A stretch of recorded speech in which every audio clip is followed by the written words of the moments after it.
V prvej polove, hlavne z początku toho meču, moji závodníci bardzo dobre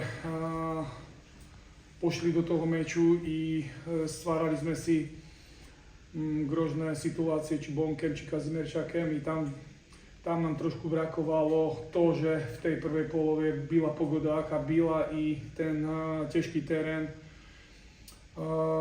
nám nedal to, aby sme z tých dobrých šancí zdobili brámku. Vedeli sme, s kým hráme.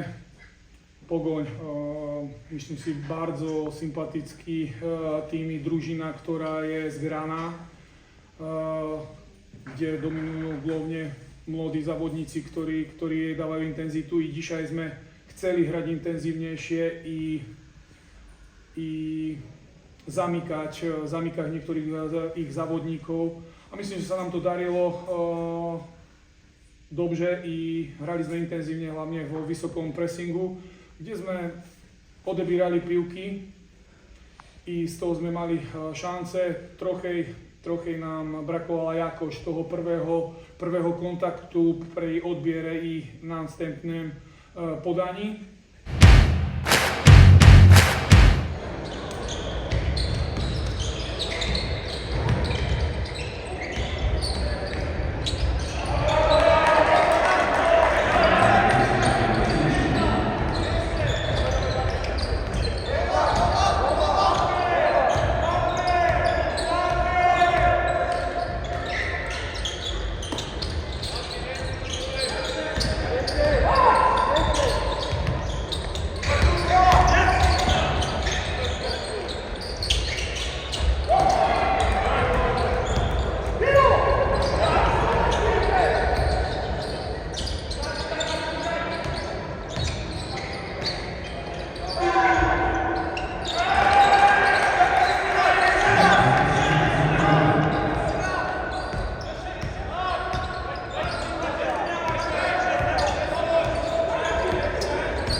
Wiemy bardzo dobrze, jaki poziom sportowy prezentuje zespół Legionowa, ma bardzo wyrównaną kadrę.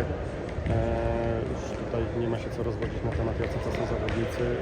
Po prostu przyjechali i chcieli wziąć ten mecz.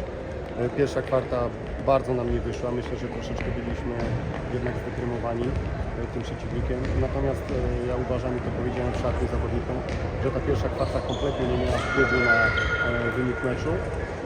A wręcz przeciwnie, uważam, że ta strata, którą do nich mieliśmy, w tym momencie chyba ponad 20 punktów, spowodowała to, że my troszeczkę żeśmy otworzyli głowy, jakby ta presja z nas zeszła i nagle to my zaczęliśmy grać, wszystko trafiać i po prostu doszliśmy ich. Przyszliśmy, nawet przeskoczyliśmy ich, bo mieliśmy chyba 2 razy po plus 1 prowadzenie.